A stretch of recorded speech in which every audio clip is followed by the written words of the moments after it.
Salut à tous, j'espère que ça va bien. Salut à tous, j'espère que ça va bien. J'espère que tout se passe très bien chez vous.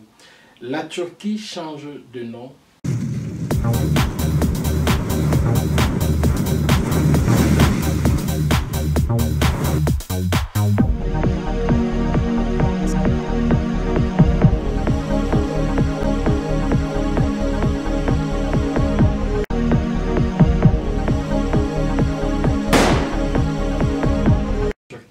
Devient Turquie au lieu de Turkey en anglais ou Turquie en français.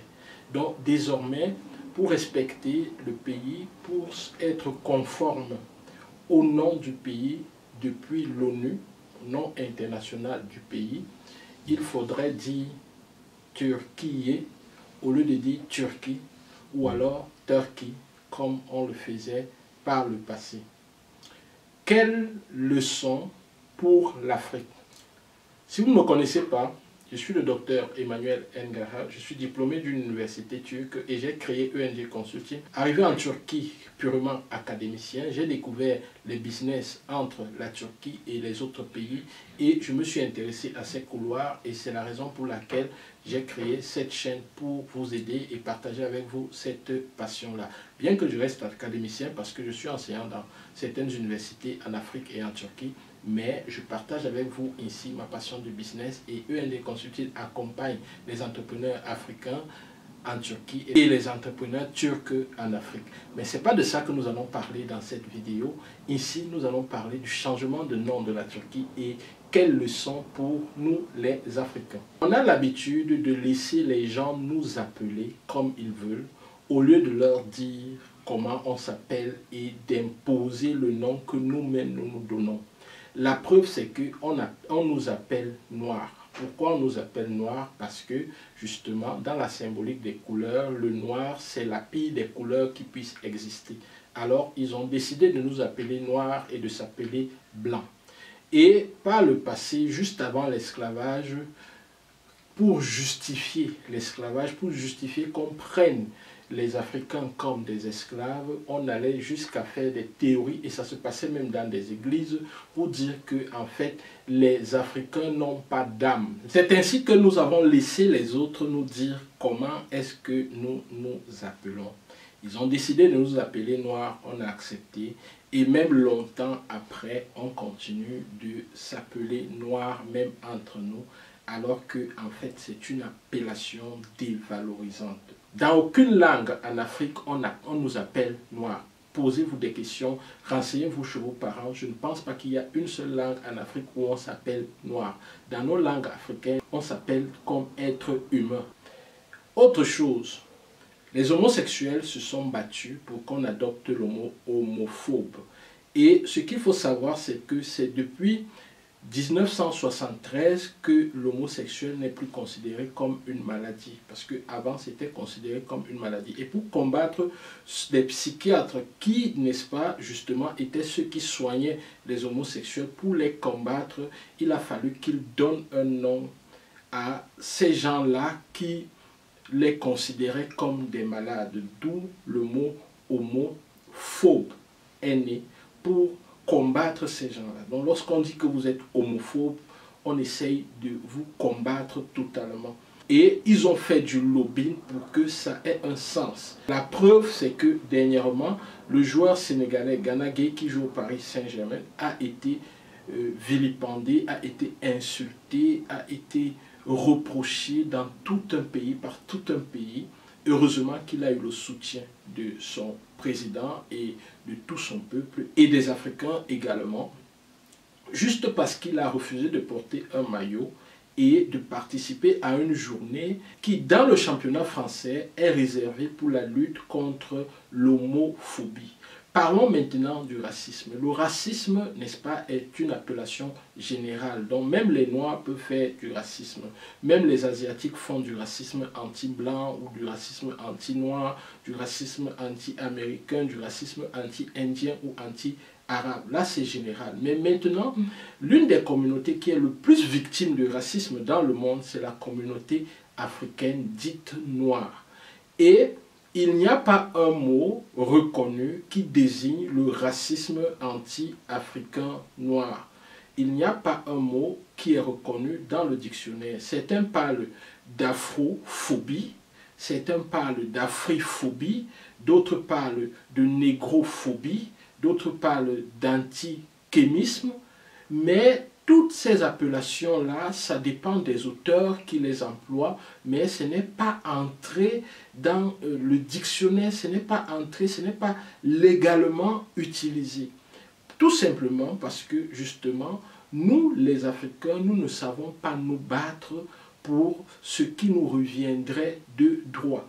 Lorsqu'on veut combattre un mal, il faut qu'on donne un nom à ce mal-là. Il y a un racisme anti-noir africain, si je dois appeler, si je dois aussi dire noir africain pour me faire comprendre. Il y a un racisme anti-africain qui est énorme et il n'a pas de nom. Lorsqu'on veut parler de ça, on dit racisme anti-africain ou anti-noir. Non, il faut un nom, un mot court qui désigne ce mal-là et ça permettra de mieux le combattre.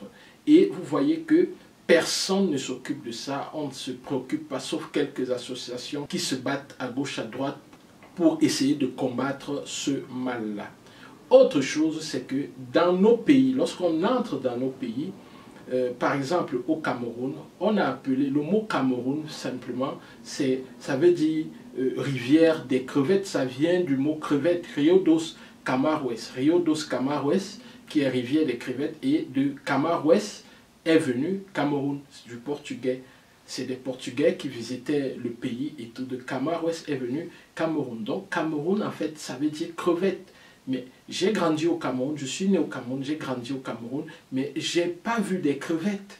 J'ai vu des crevettes à un certain âge. Pourtant, Cameroun veut dire crevette. Est-ce que ce nom-là correspond vraiment à notre pays? La question reste posée, c'est à chacun de vous de m'apporter la réponse. Et plusieurs noms comme ça sont pris au hasard. Il y a une tribu chez nous dans le Mungo au Cameroun ça s'appelle, cette tribu-là, on l'appelle les Bakossi. Lorsque les Européens sont arrivés et qu'ils écrivaient les noms des villages, quelque chose comme ça, quand ils sont arrivés chez eux, ils leur ont demandé qu'est-ce que vous faites là. Ils ont répondu Baba Bakossi, ce qui veut dire en langue locale, on nous a chassés. Généralement, dans ce village-là, se regroupaient les gens qui étaient chassés dans les différents villages pour avoir fait quelque chose de mal. Alors, ils ont donc répondu, on nous a chassé Baba Bakossi, et c'est comme ça qu'on a noté Bakossi, et jusqu'aujourd'hui, il s'appelle Bakossi. Certainement, je ne connais pas l'histoire des autres pays, je suis camerounais d'origine, je connais beaucoup plus les histoires du Cameroun, mais je suis convaincu que dans plusieurs pays africains, il y a des histoires comme ça, et même dans le Cameroun, il y a plusieurs histoires comme ça. Peut-être vous allez nous dire en commentaire si vous avez des histoires comme ça dans votre pays ou simplement dans votre région. Maintenant, je vais parler de la force du nom. Le nom, c'est quelque chose de significatif et le nom a une certaine force. Pour illustrer cela, je vais prendre le nom de l'équipe nationale du Cameroun, les Lions indomptables du Cameroun. Faisons un peu d'histoire. Il se raconte deux histoires sur l'origine de ce nom. On va essayer de partager ça ici pour faire un peu fun. En fait, en 1972, le Cameroun organise la Coupe d'Afrique des Nations pour la première fois. Le président Ahidjo a mis toute son énergie pour l'organisation de cette CAN-là et il espère que le Cameroun va la gagner. Malheureusement, le Cameroun est éliminé en demi-finale et finalement, ils occupent la 3e place de la compétition. Le président Ahidjo est vraiment touché et il a mal. C'est comme ça que son épouse lui suggère, parce qu'elle a suivi l'histoire d'un roi du côté des Banen qui s'appelait Mani Ben Tombi. Ce roi Mani Ben Tombi était également appelé Lion Noir Banen. Il était appelé Lion Noir Banen parce qu'on disait qu'il se transformait souvent en lion et il avait des guerriers très féroces qui avaient réussi à battre plusieurs fois les troupes du général allemand qui étaient là pour les combattre et qui s'appelait Hans Dominique.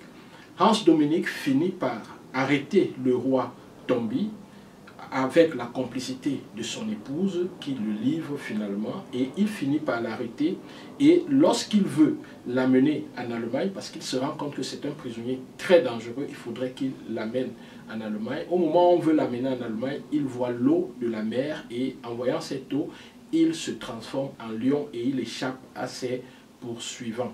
Lorsqu'il échappe aux Allemands, il y a une très grande pluie, mais malheureusement, les consignes qu'il a données à son épouse n'ont pas été respectées, ce qui fait que lorsqu'il rentre chez lui, il n'arrive pas à rentrer dans sa maison et il devient un lion errant. C'est ainsi que finalement, Germaine Ahidjo suggère à son mari d'appeler en l'hommage de ce roi-là l'équipe de football du Cameroun, les Lions indomptables du Cameroun. L'autre histoire, c'est que le ministre des Sports de l'époque, qui s'appelait Félix Tonnier, a suggéré cela à Ahidjo, qui lui pensait appeler l'équipe les Crabes du Cameroun. Mais le ministre des Sports voulait un nom percutant, un nom effrayant, un nom qui entraîne automatiquement le respect. Et lui, il a réfléchi, il a fini par trouver Lions indomptables du Cameroun afin que cette équipe ne perde plus jamais des matchs et devienne forte rien que par le nom. C'est ainsi que le 31 octobre 1972, Ahidjo signe un décret où il dit que l'équipe nationale de football du Cameroun s'appelle Lions indomptables du Cameroun et que toutes les équipes du Cameroun qui vont représenter le pays à l'extérieur s'appelleront désormais Lions indomptables du Cameroun. Vous pouvez donc remarquer aujourd'hui l'impact de ce nom sur l'équipe de football du Cameroun. L'équipe de football du Cameroun a gagné 5 CAN de nos jours. C'est la deuxième équipe après l'Égypte à avoir gagné le plus de CAN. Et l'équipe de football du Cameroun a permis que l'Afrique ait 5 places à la Coupe du Monde en arrivant en quart de finale, en battant l'Argentine en 1990 alors que l'Argentine était le détenteur du titre champion du monde. Le nom a donc une très grande signification. Il faudrait qu'on donne nous-mêmes notre nom aux autres et qu'on insiste pour qu'ils le respectent. C'est ce que la Turquie a fait en disant au monde entier qu'elle ne s'appelle pas Turquie, elle s'appelle Turquie. C'est un exemple que nous devons suivre. Ne laissons pas les autres nous appeler comme ils veulent. Donnons-leur notre nom et posons qu'ils nous appellent par notre nom. Donc, il faudrait que cette histoire de la Turquie nous inspire parce que c'est à nous de nous donner notre nom et d'imposer ce nom aux autres. En langue turque, plusieurs pays sont appelés différemment. Parfois, vous arrivez dans un bureau, vous donnez le nom de votre pays. Si on cherche mal, on ne trouve pas alors que c'est là. Par exemple, des pays comme la Côte d'Ivoire, en fait, la Côte d'Ivoire, c'est dent d'ivoire en turc, donc fil dişi. Donc pour dire Côte d'Ivoire, les Turcs disent fil dişi. Les pays comme l'Égypte, c'est Mısır. Les pays comme le Maroc, c'est Fas. Ainsi de suite, ainsi de suite. La Grèce, c'est Yunanistan. Ainsi de suite, ainsi de suite. Par contre, eux, ils ne veulent plus que vous posez le nom d'Inde, c'est-à-dire Turquie, sur le nom de leur pays et ils le font entendre et ils s'imposent jusqu'à ce que ce soit accepté. Voilà un exemple de leadership que nous les Africains, nous devons copier. Si nous apprenons à imposer comme ça nos points de vue, surtout en ce qui nous concerne personnellement, je pense que le monde va davantage nous respecter. Merci d'avoir suivi cette vidéo. Au revoir. On se retrouve très prochainement pour une autre vidéo. Bye bye.